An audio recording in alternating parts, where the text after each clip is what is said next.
Assalamualaikum warahmatullahi wabarakatuh. Perkenalkan, saya Lina Infania dengan NPM 101214142 kelas C9 Program Studi Manajemen. Di sini saya akan menjelaskan materi mengenai manajemen kualitas produk untuk memenuhi tugas evaluasi tengah semester manajemen operasional. Yang pertama, definisi kualitas produk. Apa sih kualitas itu? Kualitas dapat diartikan bahwa sesuatu produk tersebut mempunyai kualitas atau mutu yang baik. Definisi kualitas secara internasional yaitu tingkat yang menunjukkan serangkaian karakteristik yang melekat dan memenuhi ukuran tertentu. Selain itu juga, Kohler and Armstrong mengemukakan bahwa kualitas produk yaitu kemampuan suatu produk untuk melaksanakan fungsi dan kinerjanya yang dapat memenuhi kebutuhan dan keinginan pelanggan.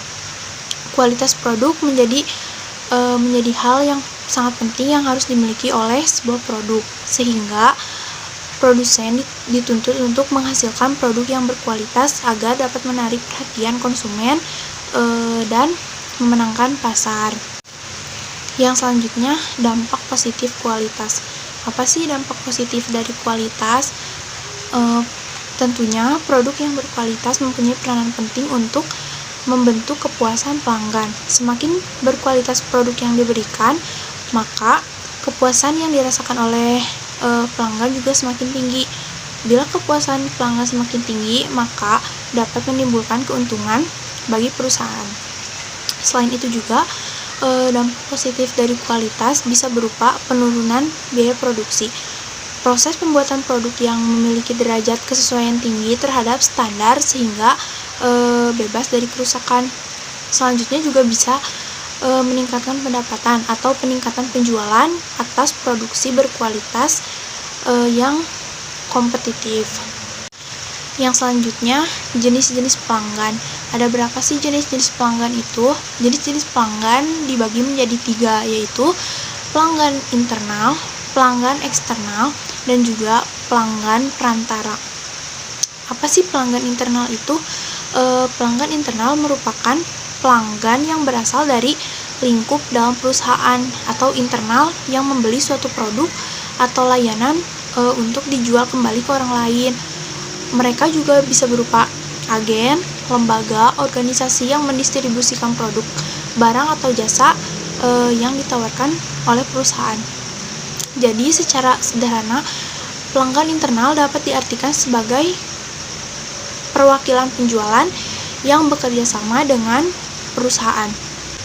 Contoh dari pelanggan internal yaitu distributor, agen resmi, atau produsen barang. Misalnya kayak produsen kain yang memiliki pelanggan internal seorang pengusaha konveksi pakaian.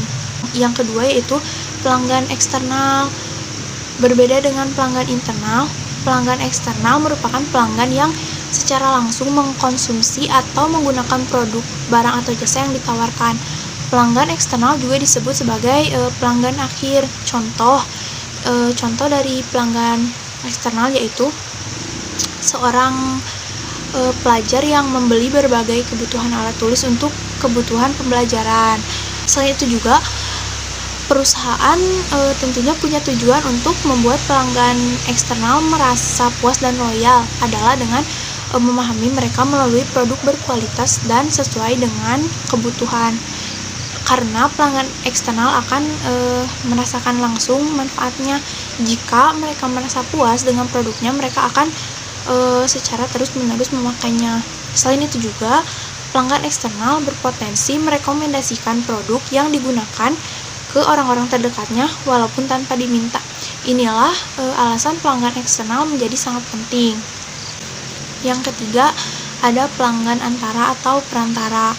Selain pelanggan internal dan eksternal, pelanggan perantara juga sangat penting. Pelanggan ini bisa berupa individu ataupun kelompok. gak berbeda jauh dengan pelanggan internal. Pelanggan perantara juga tidak mengkonsumsi atau menggunakan produk untuk dirinya sendiri, atau bisa disebut juga bukan pelanggan akhir. Namun hal yang membedakan pelanggan ini yaitu pelanggan perantara tidak berasal dari lingkup perusahaan. Mereka adalah individu ataupun kelompok tertentu yang mendistribusikan produk perusahaan. Contohnya seperti reseller skincare, pedagang sembako, reseller makanan ataupun baju gitu. Yang selanjutnya ada reaksi berantai Deming. Dalam sistem peningkatan kualitas ada suatu konsep atau sistem yang dipergunakan dalam peningkatan kualitas produk tersebut. Suatu konsep ini dipergunakan oleh Deming untuk peningkatan kualitas. Yang pertama ada perbaikan kualitas, selanjutnya reduksi biaya, peningkatan produktivitas, harga kompetitif, perluasan pasar, tetap dalam bisnis, peningkatan kesempatan kerja, dan yang terakhir peningkatan return of investment. Jadi reaksi dari Deming ini adalah peningkatan produktivitas melalui pendekatan baru yang berkualitas, yang mana pendekatan ini pada gilirannya menuntut pengetahuan baru yang diantaranya adalah sistem pengetahuan yang lebih mendalam. Yang selanjutnya ada komponen kualitas. Yang pertama ada quality planning. Quality planning yaitu proses pembuatan standar kualitas dan cara mencapainya.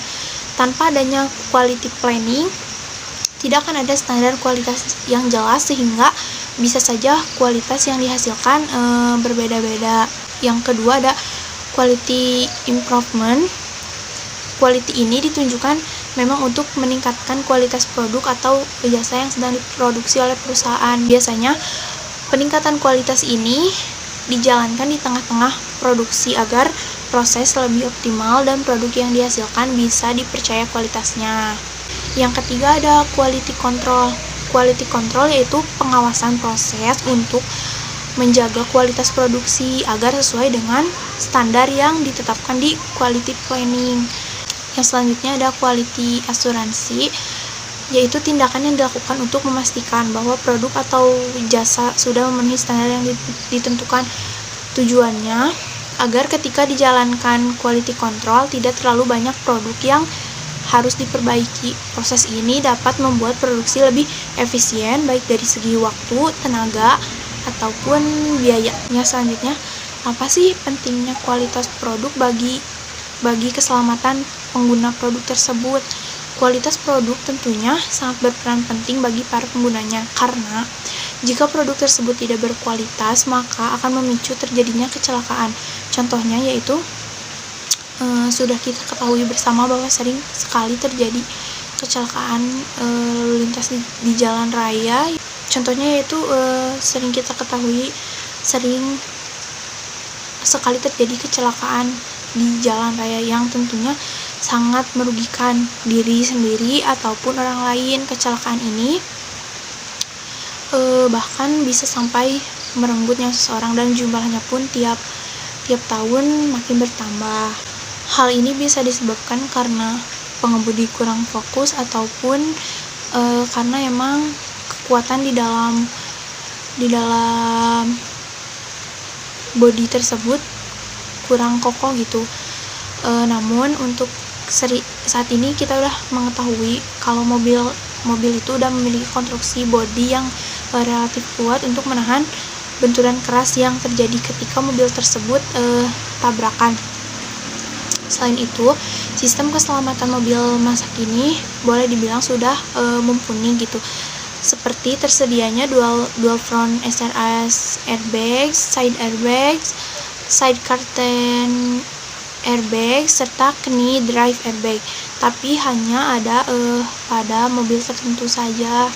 Nah, untuk itu seharusnya kita terus mengembangkan kualitas agar tidak terjadi hal-hal yang tidak diinginkan. Sekarang kita harus berpikir akan keselamatan yang lebih baik, dikarenakan keselamatan tidak hanya menguntungkan diri sendiri tetapi juga menguntungkan orang lain yang ada di sekitar kita. Sekian yang bisa saya sampaikan. Mohon maaf apabila terdapat banyak kesalahan. Wassalamualaikum warahmatullahi wabarakatuh.